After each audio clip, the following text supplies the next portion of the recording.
حضور صلی اللہ علیہ وآلہ وسلم کی ولادت پر ہونے والے معجزات۔ حضرت شیخ عبدالحق محدث دہلوی رحمۃ اللہ علیہ فرماتے ہیں کہ حضرت صلی اللہ علیہ وآلہ وسلم کی ولادت کے سلسلے میں آیات اور کرامات بے شمار ہیں، جن میں سے چند ایک یہ ہیں کہ ایوان کسریٰ لرز اٹھا اور اس کے 14 کنگرے گر گئے، اور دریائے سادہ خشک ہو گیا اور اس کا پانی زیر زمین چلا گیا، اور رود سادہ جس سے وادی سادہ کہتے ہیں جاری ہو گیا، حالانکہ اس سے قبل اسے منقطع ہوئے 1000 سال گزر چکا تھا، اور فارسیوں کا آتش کدہ بجھ گیا جو کہ 1000 سال سے گرم تھا۔ حضور صلی اللہ علیہ وآلہ وسلم کی ولادت پر اللہ تعالیٰ نے آپ کی والدہ ماجدہ پر ایک روشن بادل ظاہر فرمایا کہ جس میں روشنی کے ساتھ گھوڑوں کے ہٹانے کی اور پرندوں کے اڑنے کی آوازیں تھیں، اور کچھ انسانوں کی بولیاں تھیں، اور اعلان ہوا کہ محمد صلی اللہ علیہ وآلہ وسلم کو مشرق و مغرب اور سمندروں کی بھی سیر کراؤ تاکہ تمام کائنات کو ان کا نام اور حلیہ اور ان کی صفت معلوم ہو جائے، اور ان تمام جاندار مخلوق یعنی جن و انس، ملائکہ اور چرندوں پرندوں کے سامنے پیش کرو، اور تمام انبیاء اکرام کے اخلاق حسنہ سے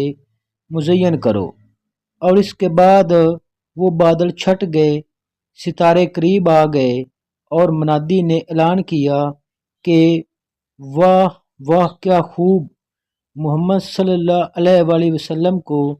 تمام دنیا پر قبضہ دے دیا، اور کائنات عالم کی کوئی چیز باقی نہ رہی کہ جو ان کے قبضہ،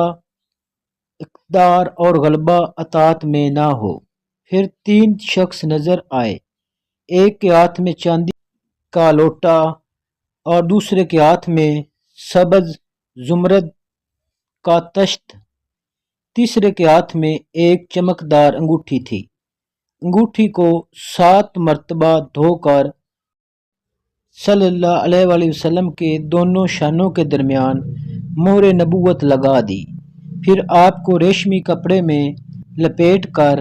آپ کی والدہ ماجدہ کے سپرد کر دیا گیا۔ جب حضور صلی اللہ علیہ وآلہ وسلم پیدا ہوئے تو اللہ تعالیٰ نے آپ کو پاکیزہ بدن اور تیز بو کستوری کی طرح خوشبودار اور ختنہ شدہ، نان بریدہ، چہرہ نورانی، آنکھیں سرمگی، دونوں شانوں کے درمیان مہر نبوت درخشاں پیدا فرمایا۔ حضور صلی اللہ علیہ وسلم کی ولادت پر اللہ تعالیٰ نے آپ کی والدہ ماجدہ پر ایک روشن بادل ظاہر فرمایا کہ جس میں روشنی کے ساتھ گھوڑوں کے ہنہنانے اور پرندوں کے اڑنے کی آوازیں آتی تھیں، اور کچھ انسانوں کی بولیاں تھیں، اور اعلان ہوا کہ محمد صلی اللہ علیہ وسلم کو مشرق و مغرب اور سمندروں کی بھی سیر کراؤ تاکہ تمام کائنات کو ان کے نام، حلیہ اور ان کی صفت معلوم ہو جائے، اور ان کو تمام جاندار مخلوق یعنی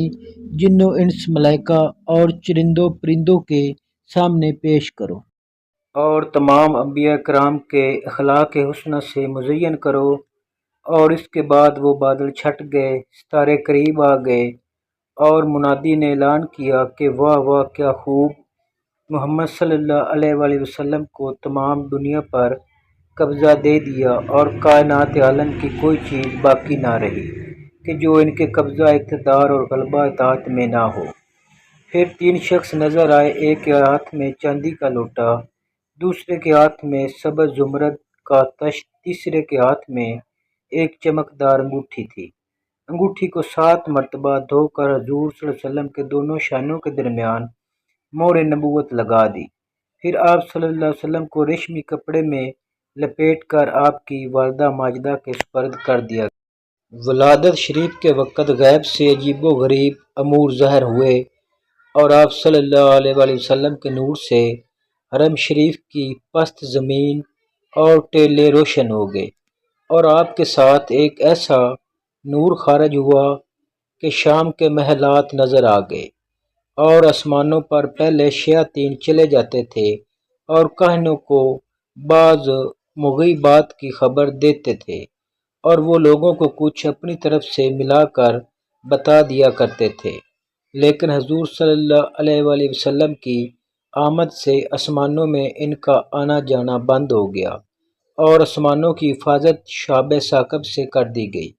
تو اس طرح وحی اور غیر وحی میں غلط ملط ہو جانے کا اندیشہ جاتا رہا۔ شہر مدائن میں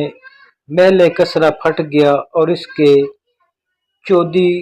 کنگرے گر پڑے، اور فارس کے آتش کدے ایسے سرد پڑ گئے کہ ہر چند ان میں آگ جلانے کی کوشش کی گئی مگر نہ جلتی تھی۔ بحر سادہ جو ہمدان اور وکم سے درمیان ایک بالکل خشک ہو گیا، وادی سادہ جو شام و کوفہ کے درمیان تھی جو کہ بالکل خشک ہو پڑی تھی، لبالب بہنے لگی۔ سیرت رسول عربی صلی اللہ علیہ وآلہ وسلم۔